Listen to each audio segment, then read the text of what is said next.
ನಮಸ್ಕಾರ ಎಲ್ಲರಿಗೂ. ನನ್ನ ಯೂಟ್ಯೂಬ್ ಚಾನಲ್ನಲ್ಲಿ ಹಿಂದಿನ ಹೇಳ್ಕೊಡ್ತಾ ಇದ್ದೀನಿ. ಅಂದ್ರೆ ಯಾರ್ಯಾರಿಗೆ ಹಿಂದಿ ಕಲಿಬೇಕು ಅಂತ ಇಷ್ಟ ಇರುತ್ತೋ, ಆಸಕ್ತಿ ಹೊಂದಿರ್ತಾರೋ ಅವರೆಲ್ಲರೂ ಕಲಿಬಹುದು. ಇದನ್ನ ತುಂಬಾ ಸರಳವಾಗಿ, ಅಧಿಕ ಸುಲಭವಾಗಿ ಹೇಳ್ಕೊಡ್ತಾ ಇದ್ದೀನಿ.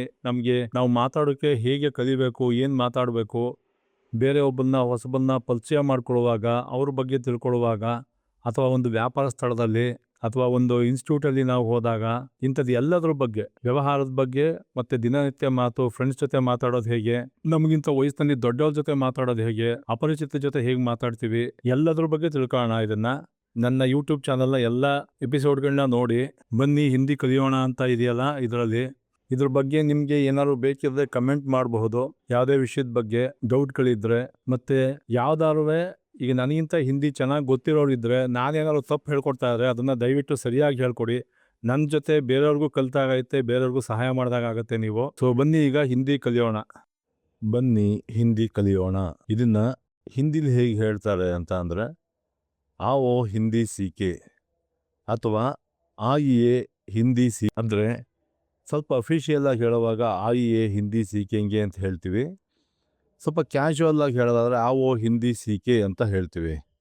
ನಮಗೆ ಯಾರಾದರೂ ಒಬ್ರು ಹೊಸಬ್ರು ಪರಿಚಯ ಆದರೆ ನಾವು ಎಲ್ಲದಕ್ಕಿಂತ ಮೊದಲು ಅವರನ್ನ ಕೇಳೋದು ನಿನ್ನ ಹೆಸರೇನು ಅಂತ.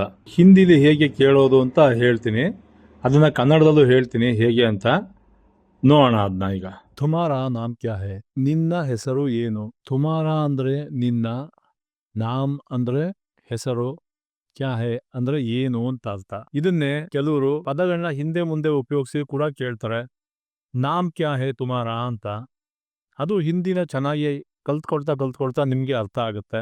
ನೀವು ಕೇಳ್ಬೋದು, ಈಗ ನಿನ್ನ ಹೆಸರೇನು ಅಂತ ನೀವು ಕೇಳಿದ್ರಿ. ಉದಾಹರಣೆಗೆ ಅವರ ಹೆಸರು ರಾಮ್ ಅಂತ ಆಗಿದ್ರೆ ಅವರು ಮೇರಾ ನಾಮ್ ರಾಮ್ ಹೇ ಅಂತ ಹೇಳ್ತಾರೆ.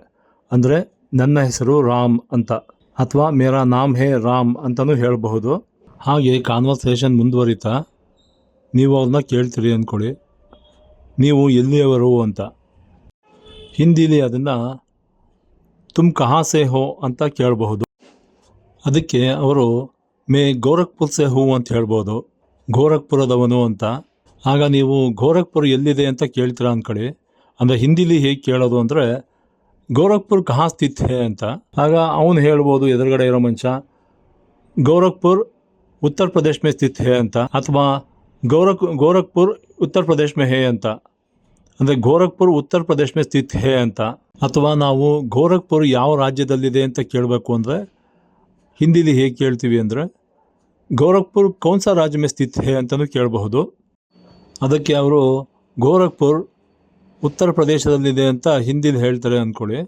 ಗೋರಖ್ಪುರ್ ಉತ್ತರ ಪ್ರದೇಶ್ ಮೇ ಹೇ ಅಂತ ಹೇಳಿದ್ರೆ ಉತ್ತರ ಪ್ರದೇಶದಲ್ಲಿದೆ ಅಂತ ಅರ್ಥ. ಹೀಗೆ ಮಾತುಕತೆ ಮುಂದುವರಿತಾ ಗೋರಖ್ಪುರ್ ಕಾಶಿಗೆ ಹತ್ರನಾ ಅಂತ ಹೇಗೆ ಕೇಳೋದು ಅಂತ ನೋಡೋಣ. ಗೋರಖ್ಪುರ್ ಕಾಶಿಗೆ ನಜ್ದೀಕ್ ಹೇ ಕ್ಯಾ ಅಂತ ಕೇಳಬಹುದು. ಅದಕ್ಕೆ ಎದುರುಗಡೆ ಇರೋ ವ್ಯಕ್ತಿ ಹೇಳ್ತಾರೆ, ಇಲ್ಲ ಸ್ವಲ್ಪ ದೂರದಲ್ಲಿದೆ ಅಂತ. ಅದು ಹೇಗೆ ಅಂತಂದ್ರೆ, ನಹಿ ಥೋಡಾ ಸಾ ದೂರ್ ಹೇ ಅಂತ ಹೇಳ್ತಾರೆ. ತುಮ್ ಯಹಾ ಬೆಂಗಳೂರು ಮೇ ಕ್ಯಾ ಕರ್ ರಹೇ ಹೋ ಅಂದ್ರೆ ನೀನು ಇಲ್ಲಿ ಬೆಂಗಳೂರಿನಲ್ಲಿ ಏನು ಮಾಡುತ್ತಿದ್ದೀಯೇ ಅಂತ. ಅದಕ್ಕೆ ಎದುರುಗಡೆ ಇರೋ ವ್ಯಕ್ತಿ ಹೇಳ್ತಾರೆ, ಮೇ ಯಹಾ ಪಢಾಯಿ ಕೆ ಸಾಥ್ ಕಾಮ್ ಭಿ ಕರ್ ರಹಾ ಹೂ ಅಂತ. ಅಂದರೆ ನಾನಿಲ್ಲಿ ಓದಿನ ಜೊತೆ ಕೆಲಸವನ್ನೂ ಕೂಡ ಮಾಡುತ್ತಿದ್ದೇನೆ. ಮಾತನಾಡುವಾಗ ಏಕವಚನ ಬಹುವಚನ ಬಳಸೋದು ತುಂಬ ಮುಖ್ಯ ಅಂತ ನಮಗೆಲ್ಲ ಗೊತ್ತು. ಅದನ್ನು ಹಿಂದಿಲಿ ಹೇಗೆ ಬಳಸಬೇಕು ಅಂತ ನೋಡೋಣ ಈಗ. ಯಾಕೆ ಅಂದರೆ ನಾವು ಆಲ್ರೆಡಿ ನೋಡಿರ್ತೀವಿ, ನಮ್ಮ ಸೌತ್ ಇಂಡಿಯಾದಲ್ಲಿ ನಾರ್ತ್ ಇಂಡಿಯನ್ಸು ಹೇಗೆ ಚಿಕ್ಕ ಮಕ್ಕಳನ್ನ ನೀವು ಅನ್ನೋದು, ದೊಡ್ಡವ್ರನ್ನ ನೀನು ಅನ್ನೋದು ತಪ್ಪುಗಳು ಆಗುತ್ತವೆ. ಅಂಥ ತಪ್ಪು ನಾವು ಮಾಡಬಾರ್ದು ಅಂತಂದರೆ ಹೇಗೆ ಅದನ್ನ ಹಿಂದಿಲಿ ಉಪಯೋಗಿಸ್ಬೇಕು ಯಾವಾಗ ಅಂತ ನೋಡೋಣ ಈಗ. ನಾನು ಮೊದಲೇ ಹೇಳಿದ ಹಾಗೆ, ನೀನು ಅಂತ ಅನ್ನೋಕ್ಕೆ ಹಿಂದಿಲಿ ತುಮ್ ಅಂತ ಕರಿತೀವಿ. ತುಮ್ ಅಂದರೆ ನೀನು, ಅದನ್ನೇ ನೀವು ಅನ್ನಬೇಕಾದ್ರೆ ಆಪ್ ಅಂತ ಕರಿಬೇಕಾಗುತ್ತೆ. ಅಂದರೆ ನೀನು ಅನ್ನೋ ಜಾಗದಲ್ಲಿ ನೀವು ಅನ್ನಬೇಕಾದ್ರೆ ತುಂಬ ಬದಲು ಆಪ್ ಅಂತ ಹೇಳಬೇಕು. ಅಂದರೆ ತುಮಾರ ನಾಮ್ ಕ್ಯಾ ಹೇ ಅಂತ ಕೇಳ್ತೀವಲ್ಲ, ಅದ್ರ ಬದಲು ನಿಮ್ಮ ಹೆಸರೇನಂತ ಕೇಳಲಿಕ್ಕೆ ಬಹುವಚನದಲ್ಲಿ ಆಪ್ ಕಾ ನಾಮ್ ಕ್ಯಾ ಹೇ ಅಂತ ಕೇಳ್ತೀವಿ. ಆಪ್ ಕಹಾ ಸೆ ಹೋ ಅಂತ ಕೇಳ್ತೀವಿ, ಅಂದ್ರೆ ನೀವು ಎಲ್ಲಿಯವರು ಅಂತ.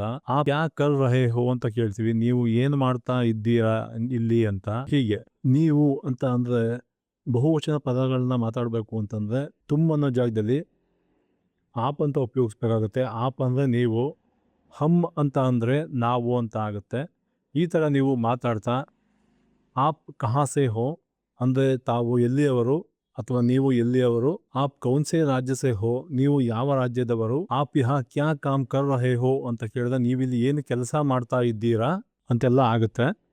ಈ ಥರ ವಾಕ್ಯಗಳನ್ನು ಉಪಯೋಗಿಸ್ಕೊಂಡು ನೀವು ಫ್ರೆಂಡ್ಸ್ ಜೊತೆ ಅಥವಾ ಕೊಲೀಗ್ಸ್ ಜೊತೆ, ಫ್ಯಾಮಿಲಿ ಮೆಂಬರ್ಸ್ ಜೊತೆ ಪ್ರಾಕ್ಟೀಸ್ ಮಾಡ್ಬೋದು. ಅದರಿಂದ ನಿಮಗೆ ಹಿಂದಿ ಇನ್ನೂ ಚೆನ್ನಾಗಿ ಬರೋಕ್ ಶುರು ಆಗುತ್ತೆ, ಅರ್ಥ ಆಗುತ್ತೆ, ಮತ್ತೆ ಉಚ್ಚಾರಣೆ ಚೆನ್ನಾಗಾಗುತ್ತೆ. ಯಾವುದೇ ಹಿಂಜರಿಕೆ, ಭಯ ಬೇಡ.